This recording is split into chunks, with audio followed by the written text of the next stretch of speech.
Welcome back. We're on deck.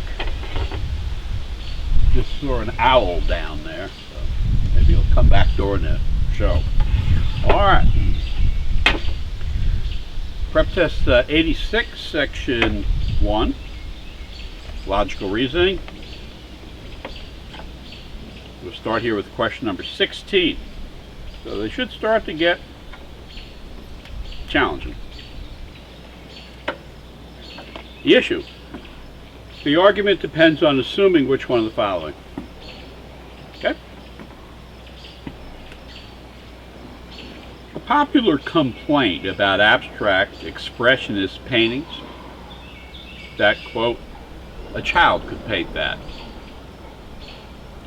holds that their stylistic similarities to young children's paintings show that they are no more aesthetically pleasing than those inexpert works. Boy, that's a mouthful.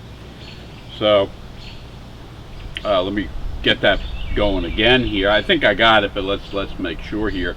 So we start with this. There's a popular complaint about abstract expressionist paintings. A child could print that. And that holds that the stylistic similarities to young children's painting, so there's stylistic similarities between the abstract paintings and the children's paintings, that similarity shows they are no more aesthetically pleasing, the abstract paintings, they are no more aesthetically pleasing than those inexpert works. So the inexpert works is now referring to the children. So, okay, so what we get from that first premise is there's a popular complaint holds that there are stylistic similarities between children and abstract paintings, and the stylistic similarities are there.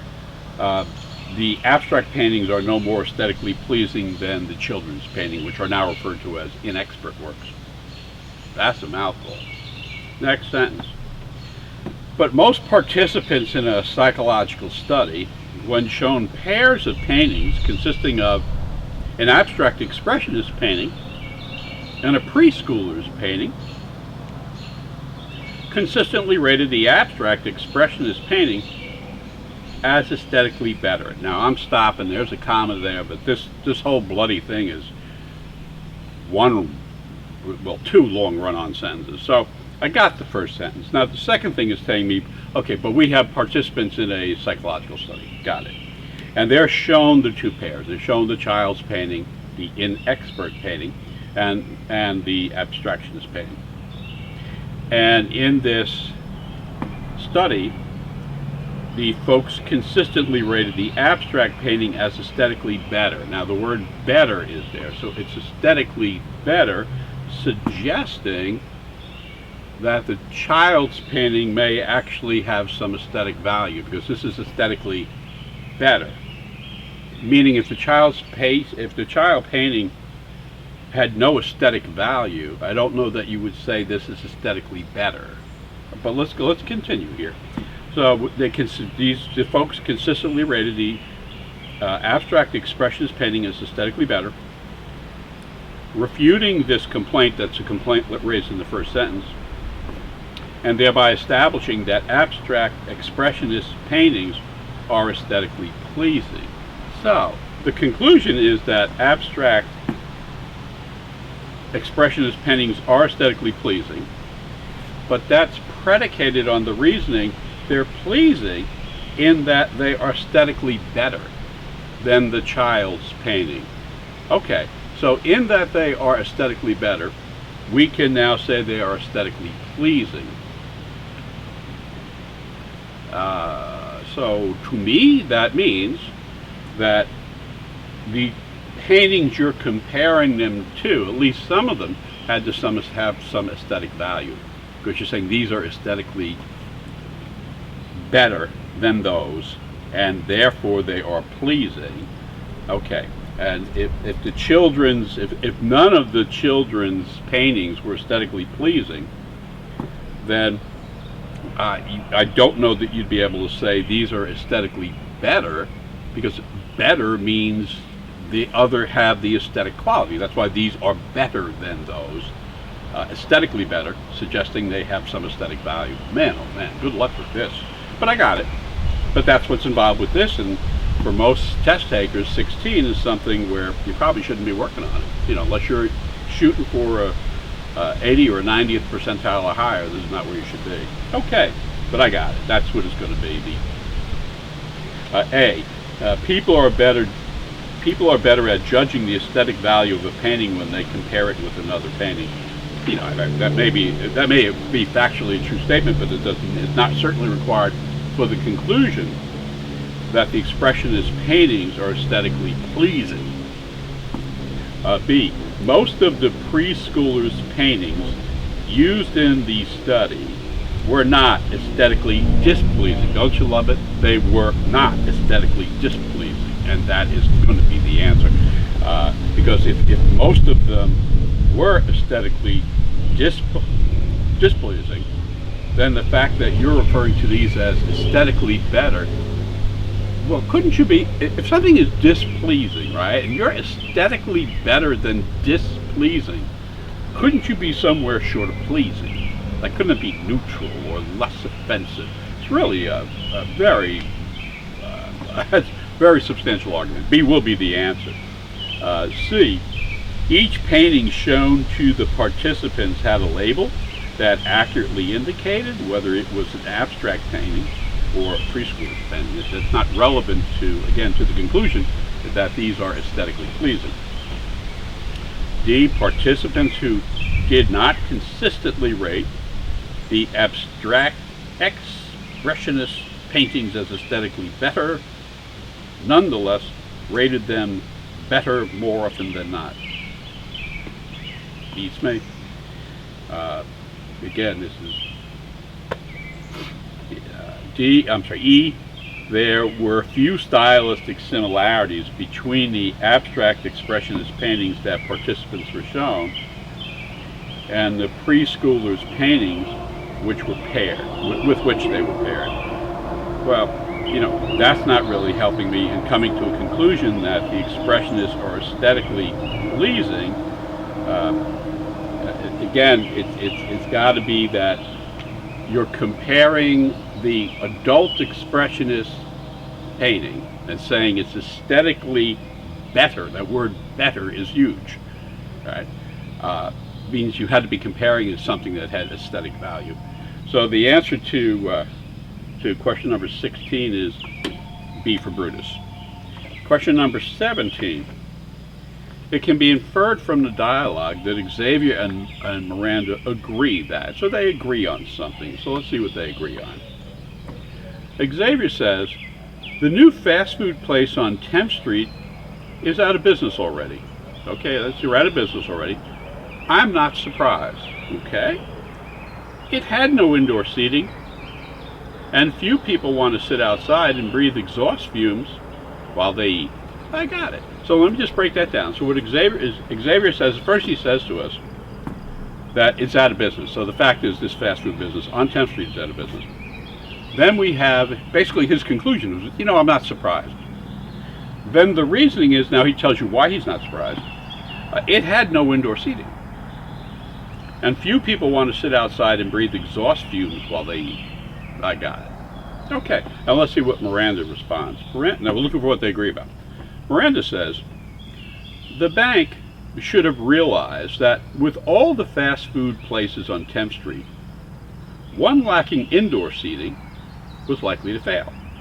Okay, all right. So they certainly agree that there was no indoor seating. Okay. And here Miranda says, and without that, you're likely to fail. So, it was irresponsible of them, the bank, to lend the money for it.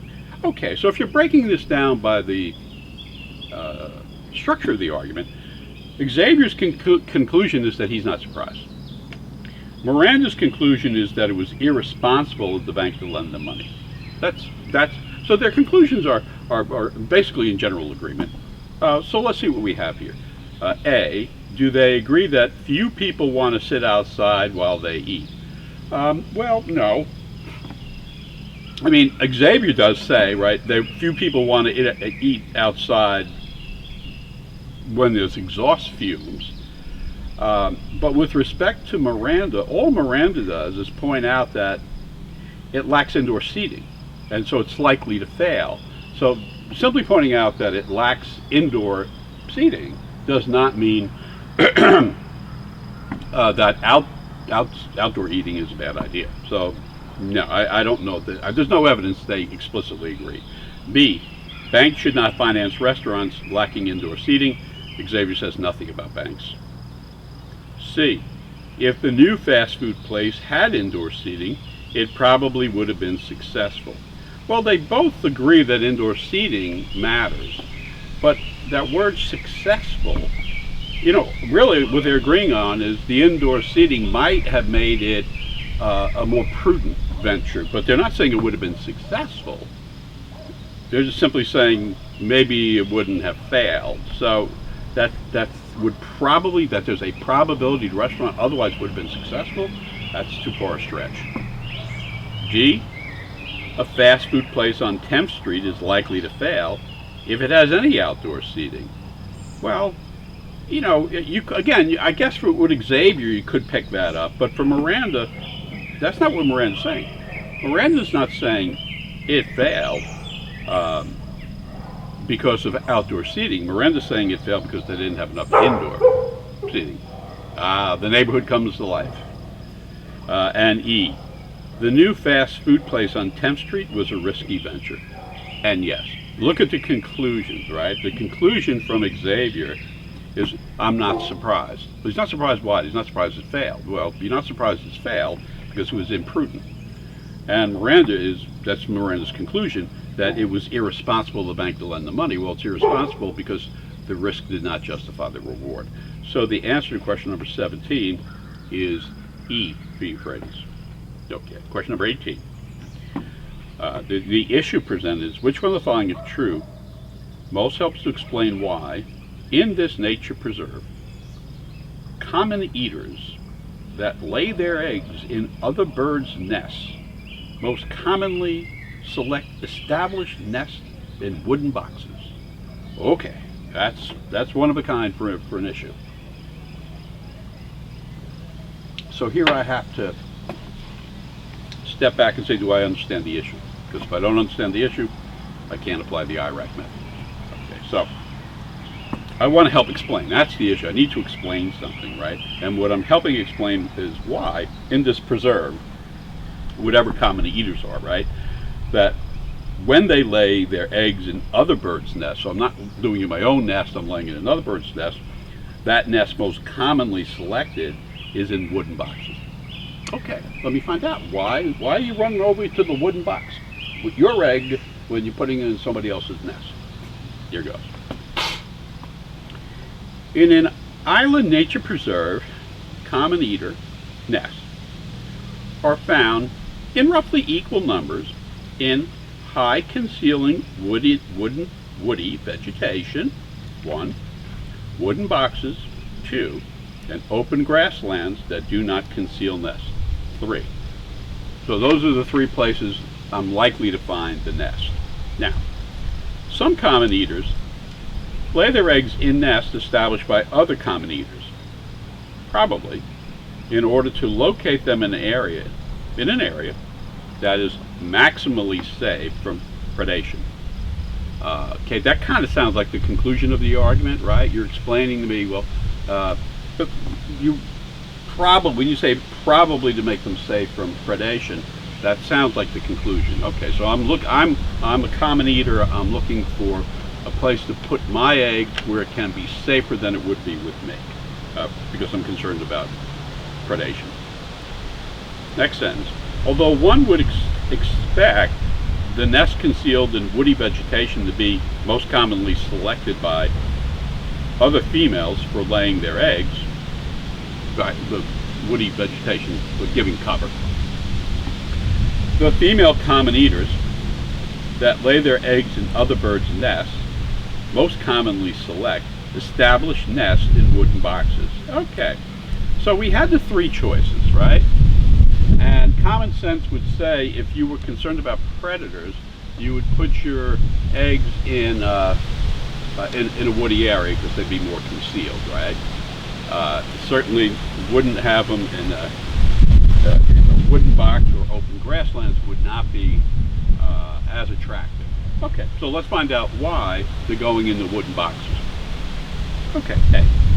Some common eaters that lay their eggs in nests established by other common eaters have been observed in subsequent years building nests of their own in the nature preserve. Okay, so what? How does that explain why they're using the wooden boxes? And it doesn't. B. Established nests concealed in woody vegetation are difficult for common eaters to detect. Well, that helps quite a bit, because now you're taking off the plate the most attractive option, right? You can't get to the woody vegetation, you can't find it. Now you have two choices. You have a wooden box, or you have open grassland. So I don't know about you, but I'm going with the wooden box. So that's probably the answer, but we'll keep reading. C.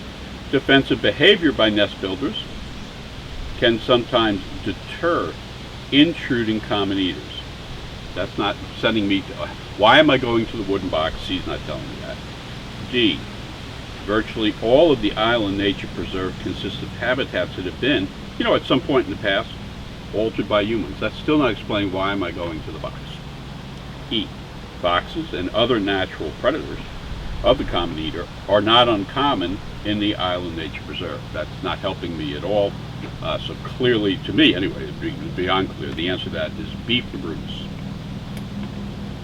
Okay. Let's take a look at question number 19. The reasoning in the researcher's argument is questionable, so we're looking at a flaw issue. Okay. Let's see what we have here.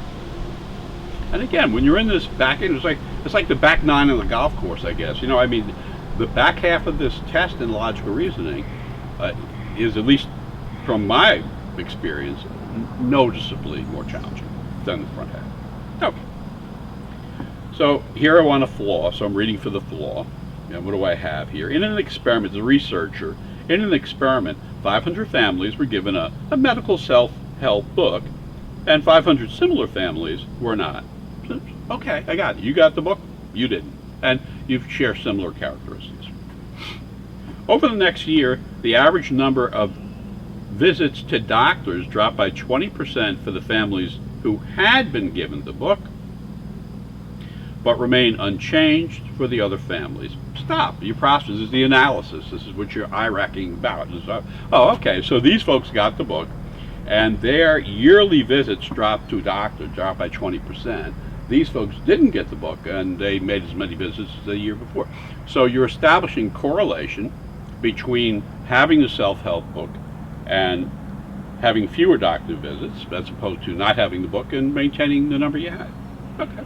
Now, since improved family health leads to fewer visits to doctors, but this is a new variable, right? Because now you're not talking about the book now, you're talking about since improved family health leads to fewer visits to the doctors, okay, the experiment indicates that having a medical self-help book in the home improves family health. And no, that is where the flaw is, at least to me, quite apparent, is look at what they've done. They start off with, you either got a self-help book or you didn't, right? Okay. Then you had fewer doctor visits or you didn't. But now they bring in something that's different. Now they say, well, we're still going to tie this to fewer doctor visits. In other words, the bottom sentence, you still are talking about fewer doctor visits, but now it's not the self-help books. Now you're saying there also are fewer doctor visits when you have improved family health.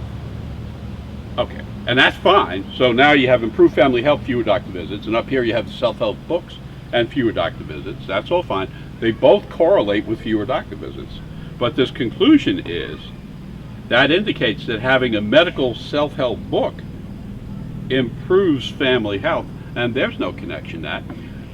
What you've done is you created a relationship between the self-help book and doctor visits, and you created a relationship between families that have improved health and fewer doctor visits, but you've created no connection between those self-help books and improved family health.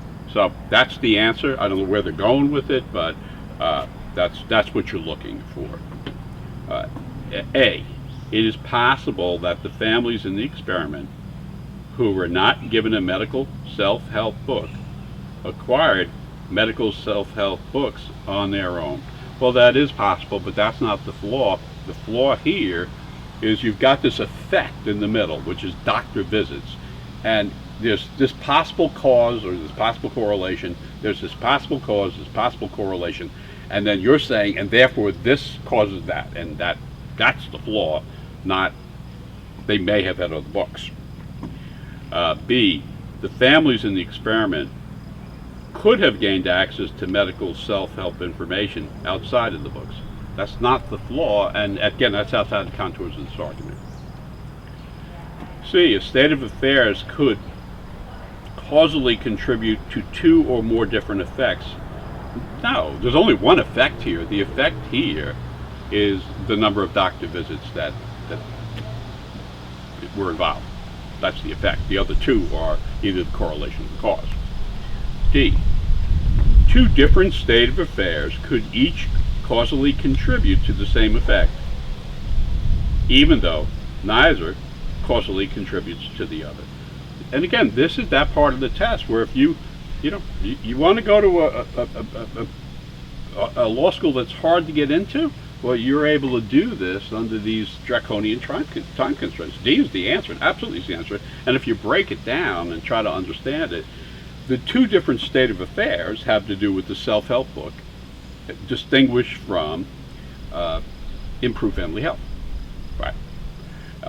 And they could each causally contribute to the same effect, fewer doctor visits, even though neither causally contributes to the other. The self-help books had nothing to do, could have had nothing to do with the improved family health, and improved family health could have had nothing to do with whether or not you had those books. So the answer is D. I would stop there. But I mean, we'll look at E. Certain state of affairs that lead families to visit the doctor less frequently could also make them more likely to have a medical self-help book in the home. Again, that to read this and not, if you walk away from this argument without seeing the flaw, all of these things are going to look, reputable. But the flaw you've got to do the analysis prior to these answer choices. So the answer is D for Drusus. And let's close out here number 20. And I mean, at least for me, the difficulty in this section is significantly more advanced than, say, when we do questions 1 through 5. Which one of the following principles, if valid, most helps justify the politician's argument? Okay, one principle. Here's the argument. Politician. Our government Ministry of Environmental Issues. Our government's Ministry of the Environment issues a scientific assessment of the ecological impacts of industrial activities. So let me just read that again. Our government's Ministry of Environment issues scientific assessments of the ecological impact of industrial activities. Got it. However, these assessments are often inaccurate due to the political pressure on the ministry. Fine. So they're often inaccurate when there's political pressure. The government is now forming a Ministry of Health. Different ministry, not environment, health. Since the Ministry of Health will also be subject to political pressures in relation to health issues, it should not issue scientific assessments that relate to health issues. And you're looking for a principle. So you're saying to one ministry, don't do this, because in the experience of another ministry, they did do it and it became subject to political pressures. So you're really talking about two things: the presence of a scientific assessment and the presence of political pressure. So the principle is going to be, no matter what ministry you are, if you're going to issue a scientific assessment, You can only do that in the absence of political pressure, something like that. Again, I don't have the words, but all of that work is done before I ever look at an answer choice. Okay.